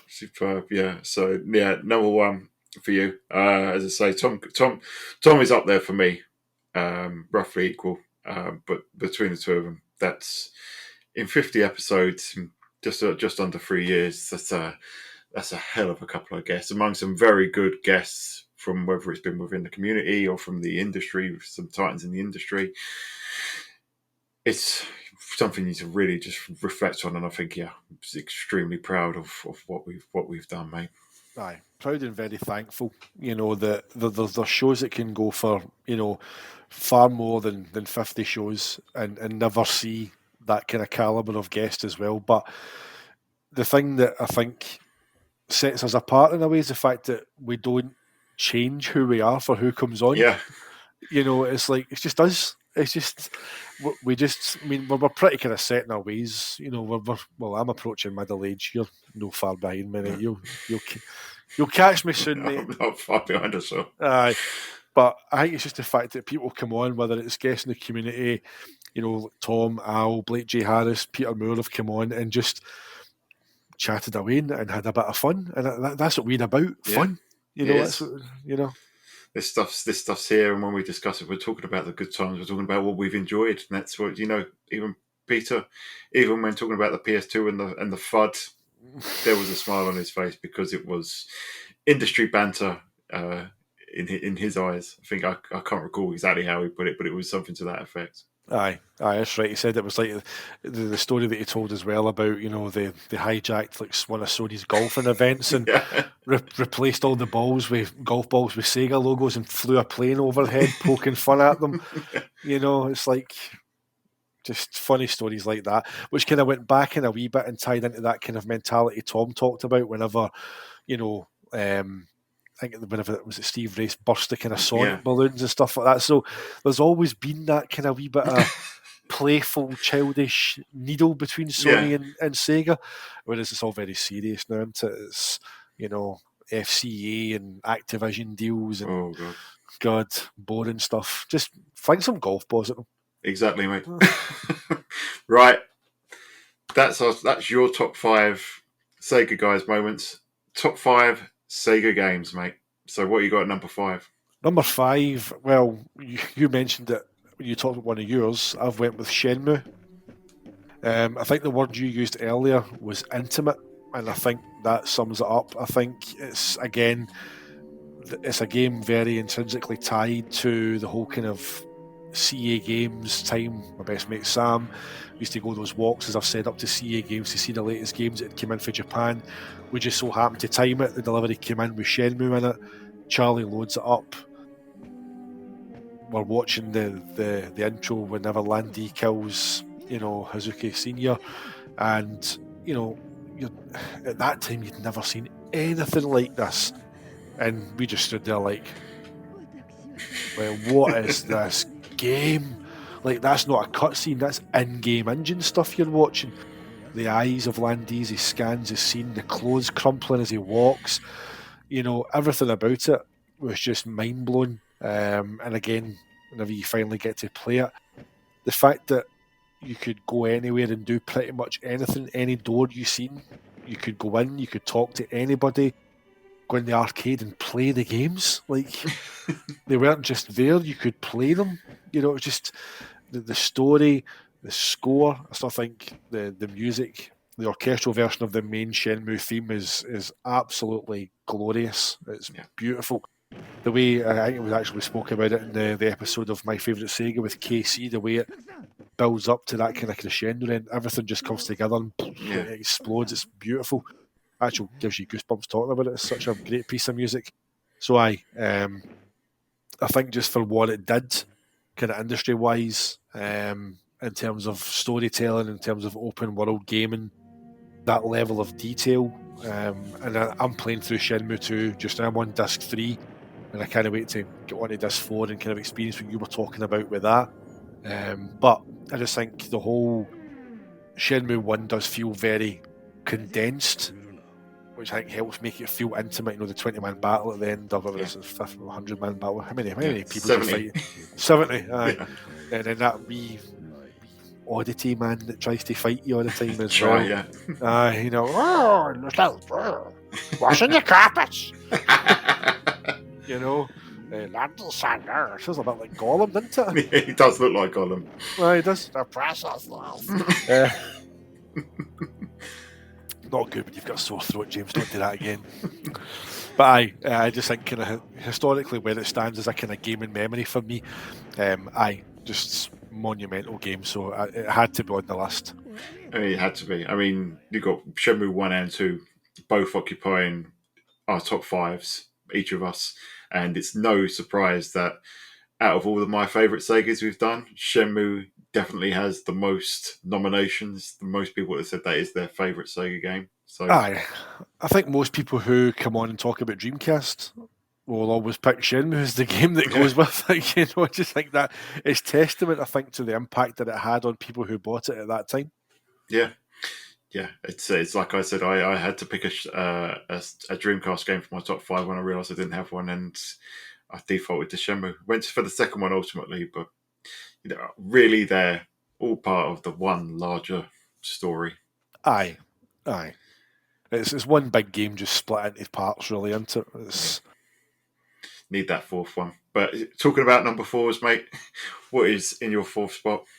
Number 4 is the game that I think, you know, epitomises and characterises the Dreamcast. It's probably my favourite Dreamcast game. It's the one that I still play the most, as seen by the insane score that I put on Twitter. There's people that can beat that, but I think 54,500 and 122 customers is not bad. It is, of course, Crazy Taxi! I look at your scores, mate, and I'm just insane with jealousy. So I play it, and I get about 8 customers like, yeah, what are you doing? You're nowhere near James. What's wrong with you? Like, yeah, but I come off like that, mate. Like, I've got like claw hands. But it's just such. Somebody replied to the tweet I put out saying, "Oh, if there's a game that needs a remake, this is that," and I said, I respectfully disagree with that. I think Crazy Taxi, as a product of its time, it can't get any better than it is. I just think, as it stands, it's absolutely perfect. It's a perfect pick up and play arcade game. It's fun. It's addictive. The bright colours, the graphics still look great to this day. The soundtrack is iconic. You know, you've got that, everybody will say, yeah. And I hate when people on Twitter reply and go, yeah, because it's no yeah, it's yeah. So it boils my piss, mate, honestly. It really does. Just imagine it's like Michael McIntyre talking about like the things that English people use for saying they're drunk. I was absolutely trolleyed. It's just it's like a posh version. Yeah. It's yeah. Okay. Yeah. Yeah. Doesn't it work, doesn't it? No? It's like David Cameron's version. Oh, but mate, you're absolutely correct. I mean, it is perfect on the Dreamcast. Nothing exemplifies that more than the fact that every single port that came after is inferior. Yes. Every single one of them. The GameCube version is good. It's nowhere near as good as the Dreamcast version. The PS2 version is pants. The PC version is flawed. The mobile version is a pain in the arse. The 360 version is missing all the iconography and the soundtrack. The PSP version is impressive to hold in your hand, but it's still not patched on the Dreamcast version. The Dreamcast is the way to play it, and I think if anyone plays Crazy Taxi on anything other than a Dreamcast and thinks, do you know what, I don't know what the fuss is about, play on the Dreamcast. Aye, it's a game that's intrinsically tied to its hardware. Yeah, you know, that's the best way to put it. It's everything about it is just absolutely brilliant. I just think it exemplifies the system perfectly. It's just so addictive. But I mean, there's a run can last. Like, I think that one I did the other day was like an hour and 15 minutes it took me to play that. You know, I sent a picture to you on WhatsApp. I took a picture and I dropped off. I was at 33,000 and I put a quick shot. You know, you kind of have a quick shot of Crazy Taxi if you know the kind of like mechanics in it, like limit cut all the time, crazy throughs, link your combos, drift into every stop. Don't just stop at your stop, drift into your stop, because you get crazy combos for drifting. Every stop, learn your customers. You'll start to learn he's going to the baseball stadium. Sometimes he'll catch you out. He's going to KFC. He's going to the Fila shop. You know, and actually, as you come to a stop to pick someone up, again, drift and face the way you think they're going to go. Judge your customers, because it saves you having to waste time turning round. So you can just take off like a shot again. It's just all these wee things, and you tie them all together, and it's such a bloody good game. It's timeless. It's absolutely timeless. And again, as you said, mate, the fact that the Dreamcast is based, or the Naomi is based on the Dreamcast, you know, that they share that kind of hardware architecture, it is the perfect port. The PS2 version's for the jaggies. The colour palette is horrendously dull, and the handling is far too heavy. The cabs feel like lead weights. Yeah. But as a Dreamcast man, you're flying off. Like, you know, if you limit cut off the edge, so those first 3 hills down to the kind of cable car stop at the bottom. See, if you limit cut just before it, off you go. You're like a shot. I used to do that. Yeah, I can't madness. do that anymore. No, it's just, I love it. Honestly, it's my favourite Dreamcast game. Just love it. Love to see a Sega guy's short for you to do it, mate. But I don't think it'll be over in 10 minutes, will it? No. Aye, I mean, I could record it and split it into 10 parts or something, you know, that might work. I've got a capture card I'm going to pick up anyway, because I want to start capturing the kind of, as good as I can get recording with my phone in a dark room. If somebody watches it in a 55-inch telly, you know, some people do watch their YouTube content in a big telly, so it would look a bit kind of horrendous. And that Marvel Superheroes versus Street Fighter footage that you took was brilliant. I watched it on my big telly in the living room, and it was spot on, mate. So I'm going to get a card, and I'll probably maybe try and do like a Crazy Taxi maybe tutorial, like a kind of guide how I play it, and see if it helps. Because people have asked me on Twitter, how the hell are you getting that? I think it was Tom said, I think S was the highest you could get. I didn't know you could actually get a crazy rank. And I'm like, beat your own record next time. See ya. Love it, mate.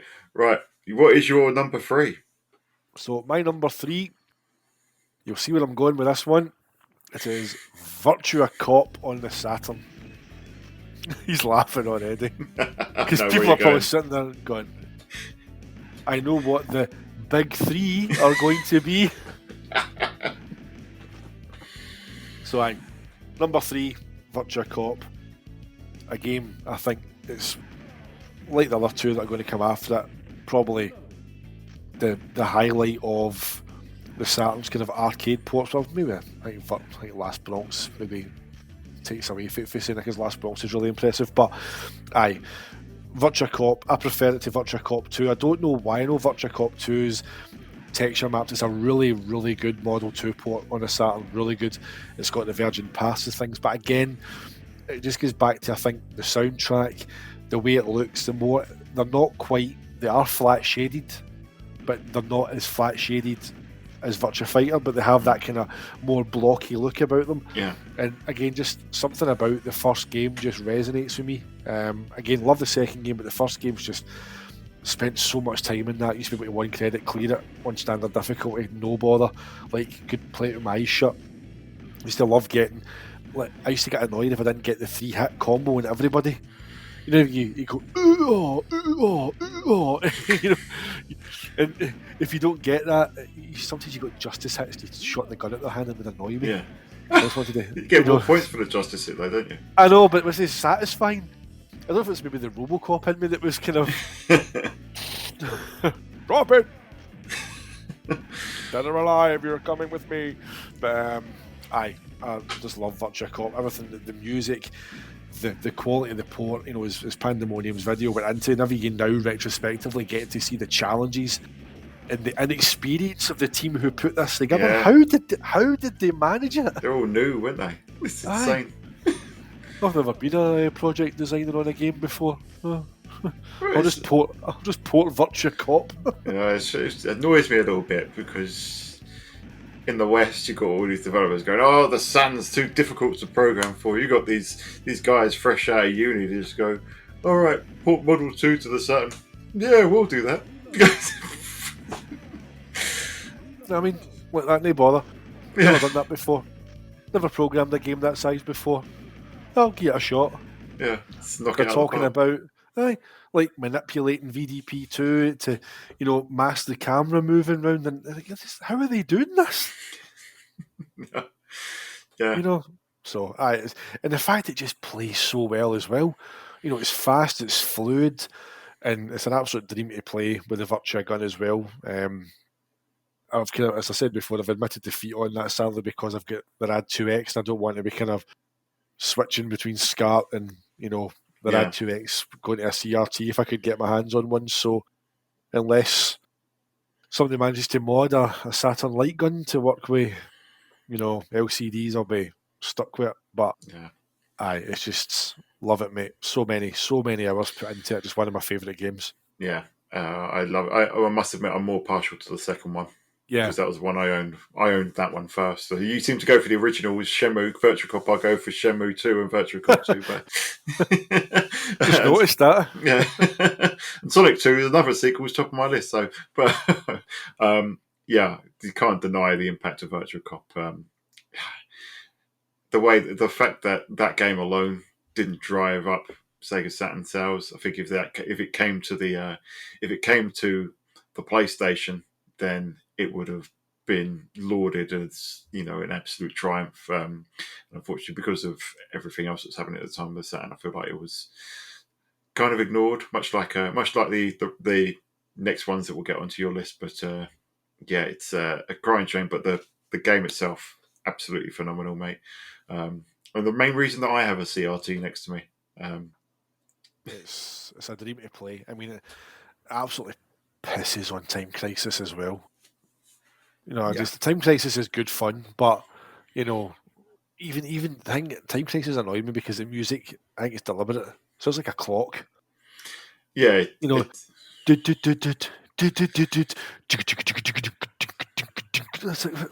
know it's meant to be like a clock ticking, but I just love how totally dramatic the Virtua Cop soundtrack is. You know, it's just and every stage is iconic in its own right and unique in its own right, and it's got a soundtrack that perfectly suits it in each way. So I love it.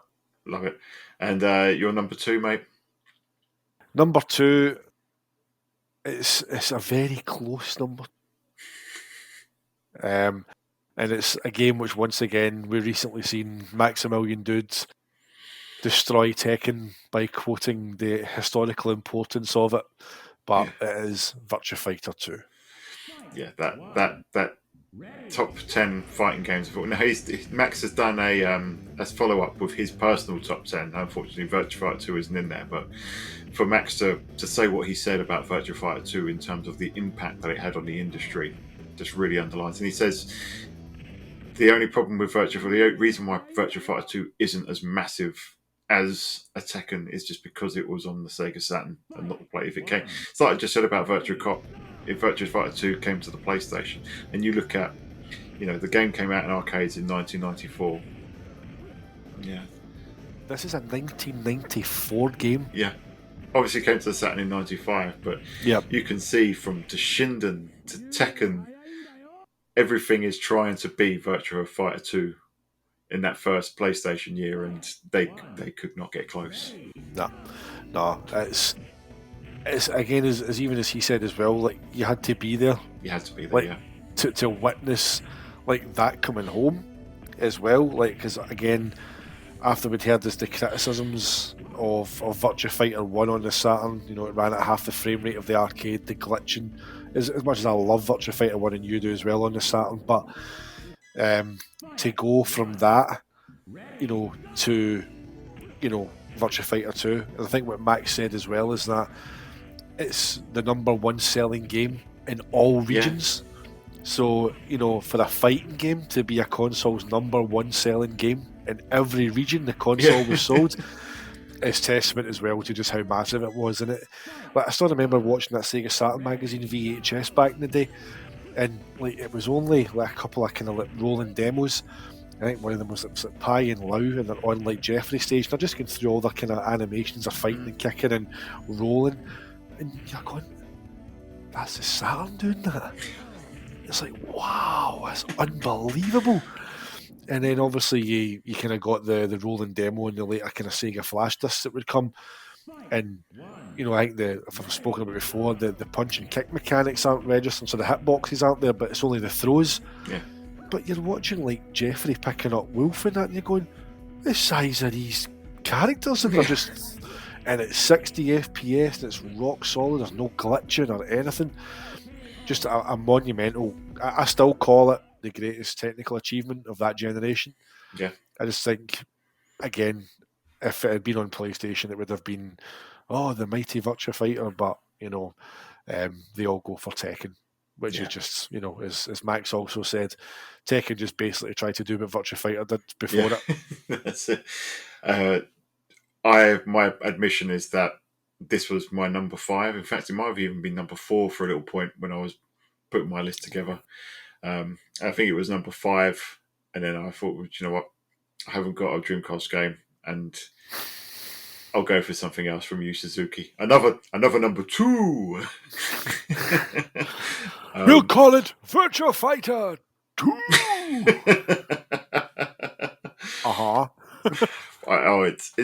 It's absolutely incredible. I mean, I got it bundled with my Sega Saturn, and it was when I hooked it up to that TV in the living room, because it didn't have an RF cable, so I couldn't play it in my bedroom. But when I hooked it up in the living room, and it blew me away. I've never been so awestruck in all my years of gaming since. It was just a phenomenal moment. So an absolute classic there, mate, and just one of the finest fighting games ever made. Hands down. Absolutely. Love it. So I wonder what your number 1's going to be. It's Daytona US. No, it's not. No. It is, of course, the mighty Sega Rally Championship 1995 on the Saturn. The greatest game ever made, in my opinion. I love it so much. It's just, doesn't matter how many times you play it, doesn't matter how many times it pisses you off, how many times that red car cuts across you at the chicane and makes you press restart, how many times you're in a brilliant run and you're about to beat your time and your little timer comes up and tells you it's a yellow number and you're underneath your best time, and you decide, I'm going to skim this hairpin on mountain and take it so close that I get around it quicker, and you smack your front end and end up facing the wrong way. It doesn't matter how many times you make mistakes on it, and it gets right in your nerves, but it's the absolute perfect arcade racer. I don't think anything comes close to it in terms of just sheer addictive value. If you because I see people picking it up and they go, oh, I didn't finish Lakeside and I didn't finish first and I didn't get to play Lakeside, and I'm like, no, stop worrying about position. It's time. If you're fast enough, and it sounds daft, if you're fast enough, you'll finish first. Obviously, it's a race, but you're not. You don't use the cars as like positional indicators. Use them as markers for your time. Like I know, like if I can get to the blue car past the first checkpoint on desert, if I can get to him just as he's about to turn, I know I can use him as a speed boost to head towards the pink and blue car, and then I can use the pink and blue car to get.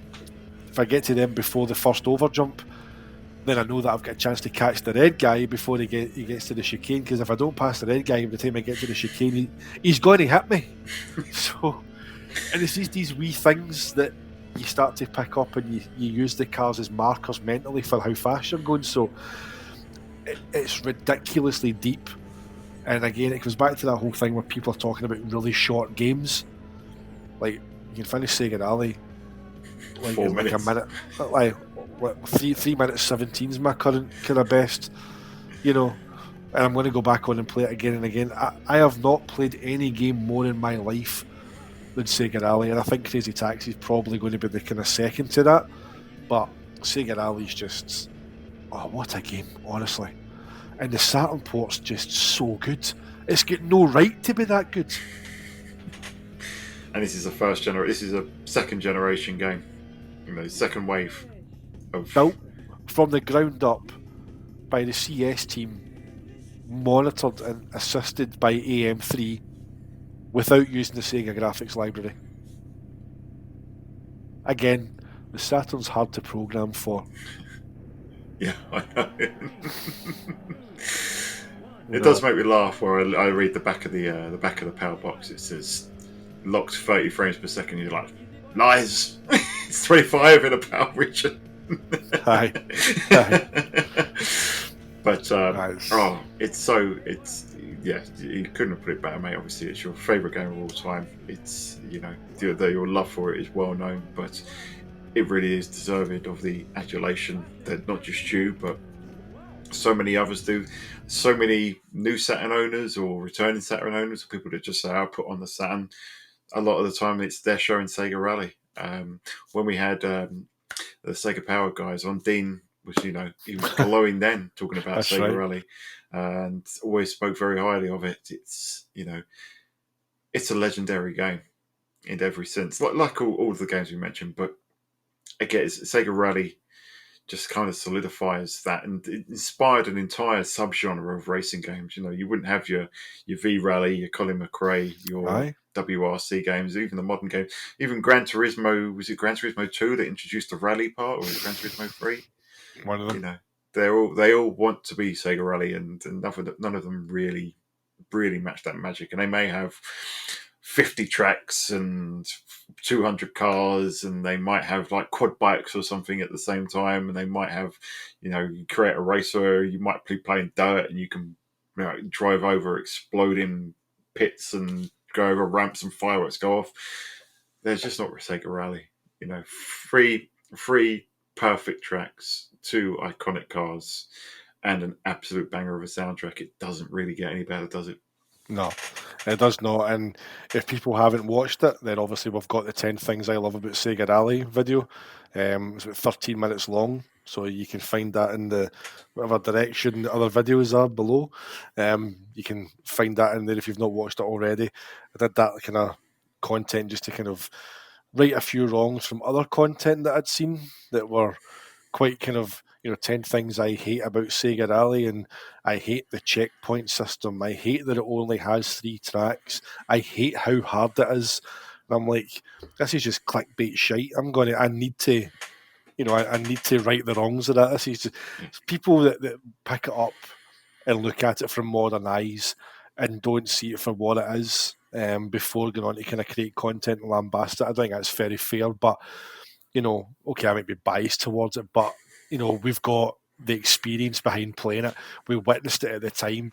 We've seen the impact it had, and most of all, we've got into the depths of the mechanics behind it, and we appreciate it for what it is. So, I did that 10 things I love about Sega Rally specifically for that, just to kind of, get it out there, just why it's just the perfect arcade racing game. And the results speak for themselves, right? It's our most watched video by a mile, at least double what the next one is. So again, that speaks to, not just what a fantastic job that you did, but the popularity and the love for Sega Rally within the community. So yeah, I think that speaks for itself, mate. Aye, it's crazy. I think it's over 700 odd views alone for that video. I don't have the exact number, but the engagement on it's been great. Even I think it's like 80 odd likes or something. So I had one dislike, probably for the guy that made the 10 things.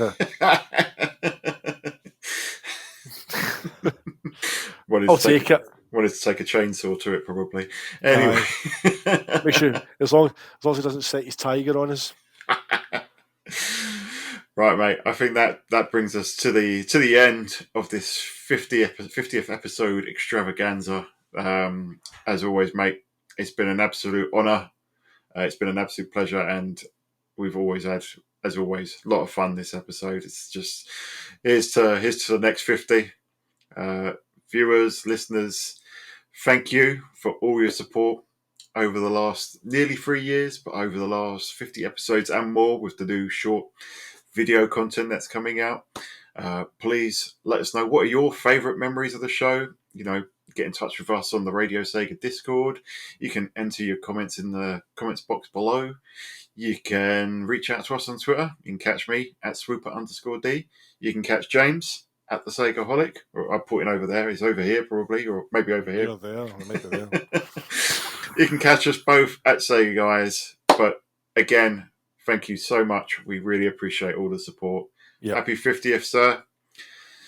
And you. We will play you out with the Akira theme from Virtua Fighter on the Sega Saturn. See you on the Sega side. Sega!